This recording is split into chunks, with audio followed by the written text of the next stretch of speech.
La culture religieuse, avec nous, notre invité, Dr Sami Mandour, qui est professeur à l'Université de l'Azhar. Bienvenue avec nous. Merci. Alors, Dr Sami, quand on parle des jours bénis, on doit les sélectionner. Alors, je pense qu'on est sur juste avant l'arrivée de quelques jours bénis dans le futur proche, à savoir les 10 nuits du mois de Dhul Hijjah, si je ne me trompe pas. Alors, ce sont des nuits avec un très grand mérite, n'est-ce pas? Si vous pouvez nous expliquer là-dessus.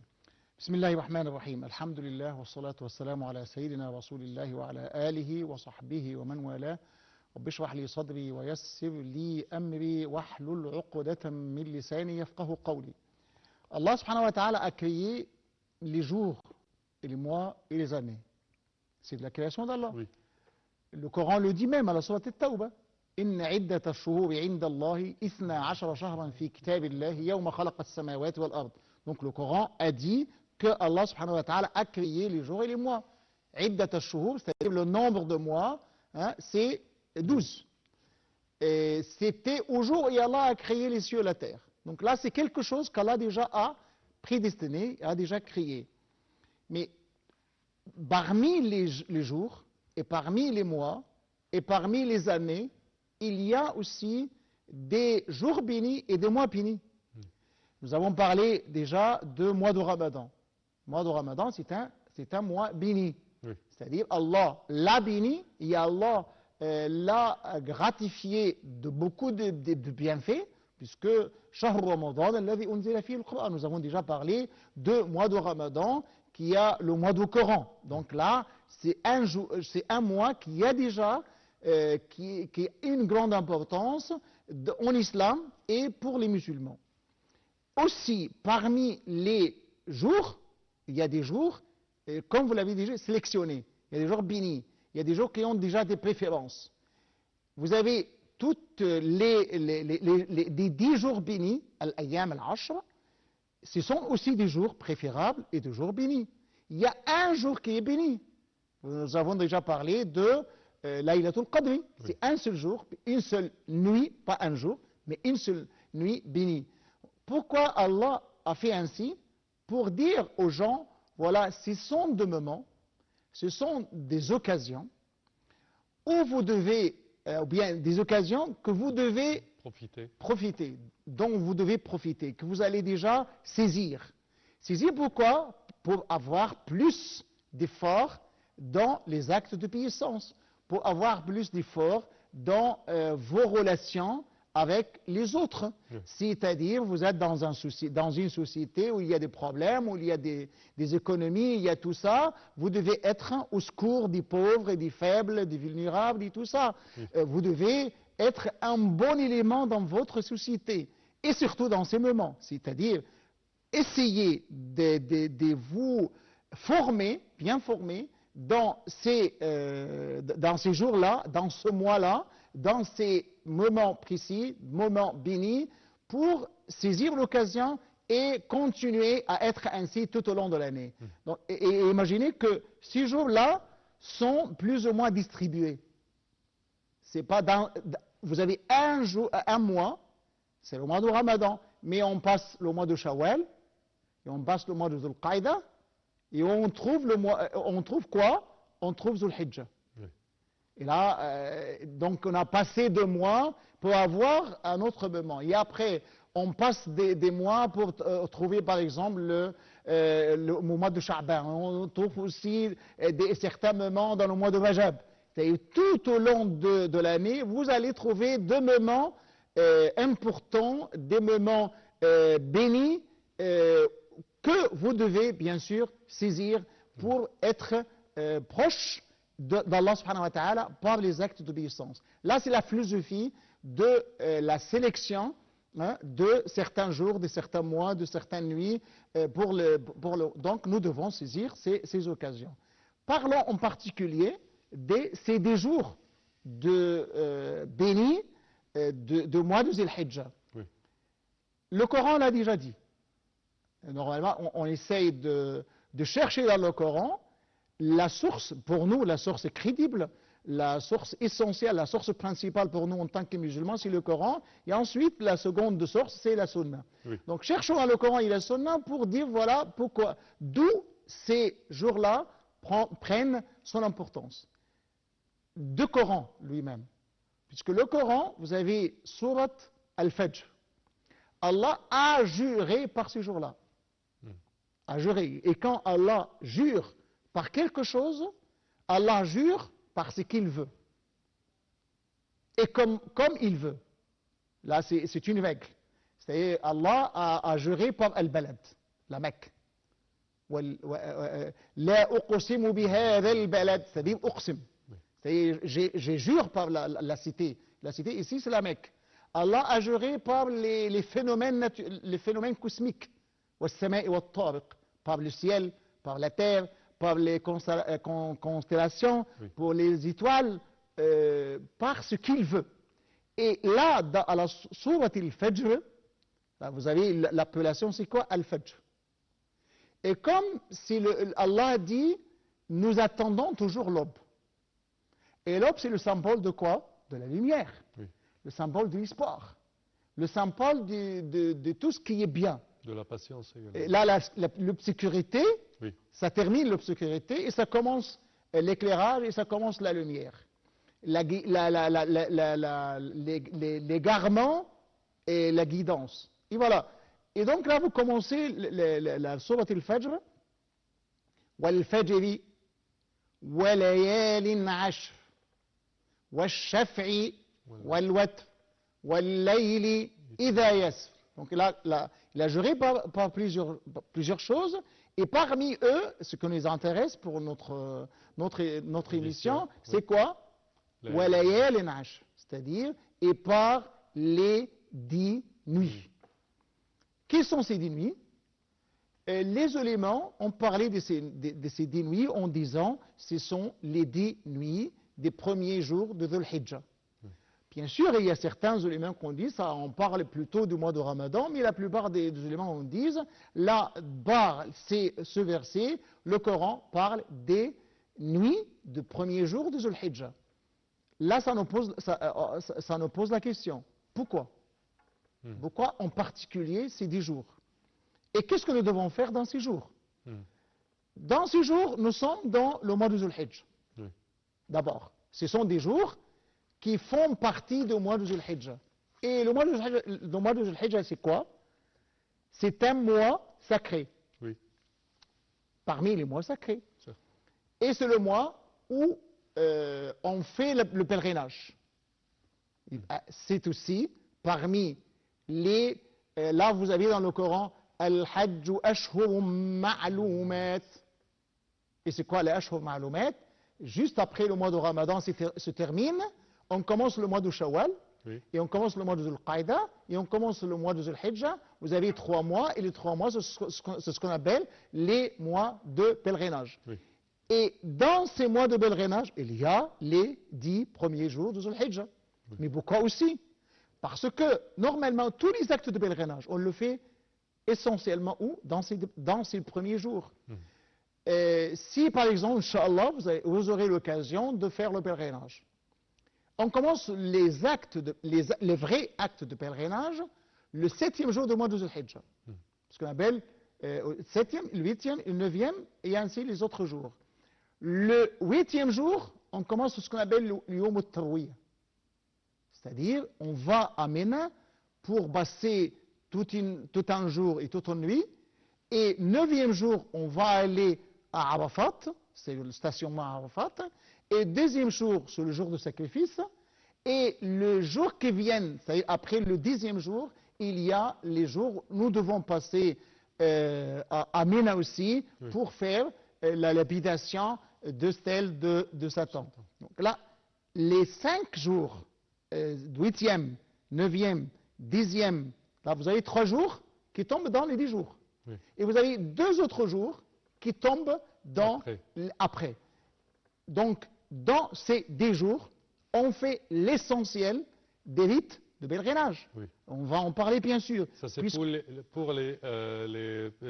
qui 2 premiers jours. Ceux qui observent le pèlerinage. Ceux qui observent le pèlerinage, bien sûr.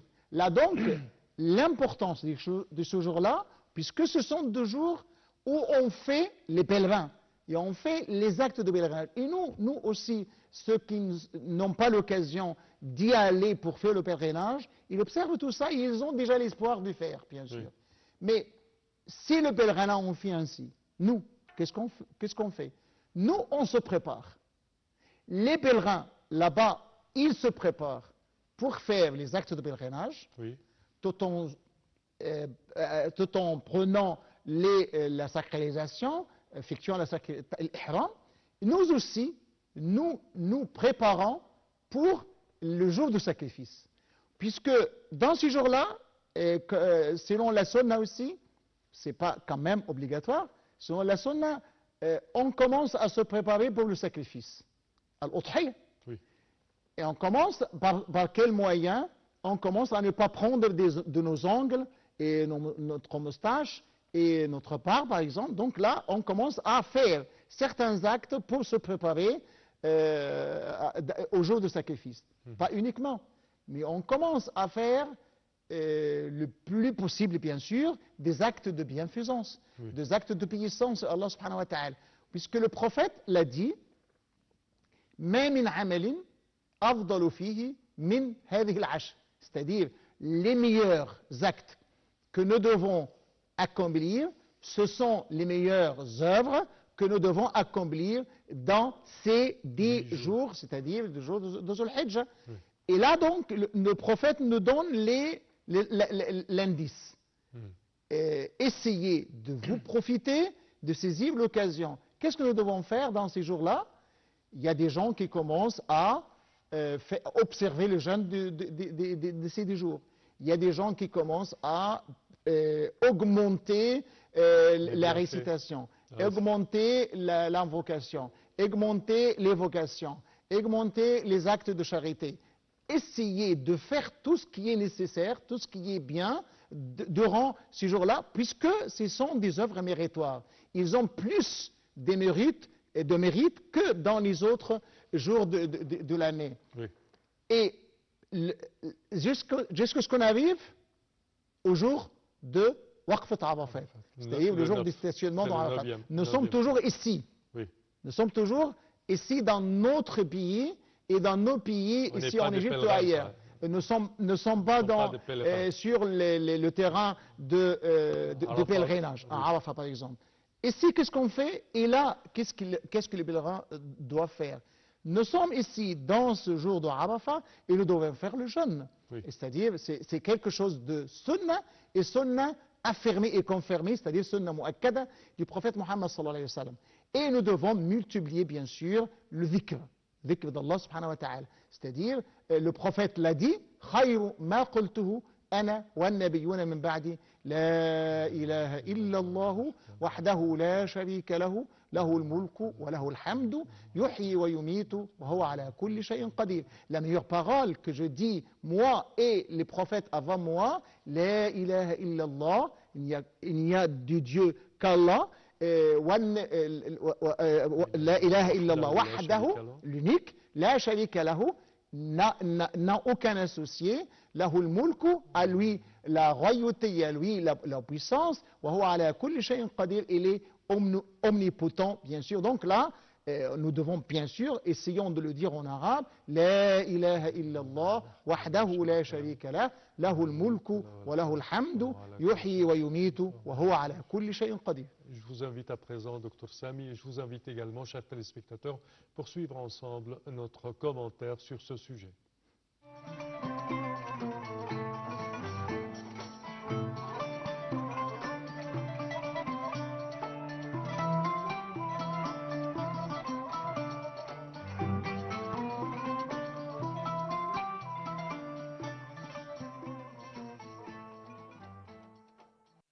De même que les 10 dernières nuits du Ramadan sont les meilleures de l'année, les 10 premiers jours de Dhul Hijjah sont les meilleurs de l'année et sont les plus aimés d'Allah. Plusieurs actes sont recommandés pendant ces 10 premiers jours. Jeûnez tant que vous pouviez, des premiers 9 jours et surtout le jour de Arafat. Le prophète, à lui bénédiction et salut, a dit « Jeûnez le 9e jour, le jour de Arafat de Dhul Hijjah. Le jeûne du jour de Arafat est une expiation pour tous les péchés de l'année précédente et une expiation pour tous les péchés de l'année à venir. Effectuer al-dhikr. Le prophète, à lui bénédiction et salut, a déclaré qu'il n'y a pas de jour où les bonnes actions sont plus grandes et plus aimées par Allah que ces 10 jours. Se repentir sincèrement. Une repentance sincère avec l'intention de ne jamais revenir à ses péchés est très chère à Allah. Naturellement, l'acte de contrition peut se faire à tout moment, mais il faut profiter de ce moment particulier où Allah est à notre écoute pour prendre de bonnes résolutions, combattre ses faiblesses et demander pardon pour ses manquements. Lire le Saint-Coran. Ouvrez votre Coran, relisez les versets que vous avez peut-être oubliés, apprenez des sourates. Essayez de bien comprendre le sens de ce que vous lisez pour être totalement en phase avec le message. Multipliez les bonnes actions. Profitons de cette période bénie où les récompenses sont multipliées pour augmenter vos actes d'adoration quotidiens, mais aussi pour multiplier les bonnes actions, comme rendre visite à ses parents, s'occuper de sa famille, éduquer ses enfants, venir au secours des pauvres. Bien sûr, tous ces actes sont à accomplir tout au long de l'année, mais c'est le moment de prendre les bonnes habitudes que vous suivront tout au long de votre vie. Assister à la prière d'El-Aïd.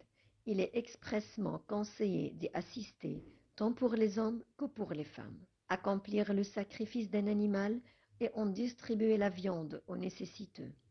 Le sacrifice est une obligation qui incombe au père de famille en référence à l'histoire de Ibrahim. Il doit être effectué le jour d'Al-Aïd après la prière ou durant les 3 jours qui suivent.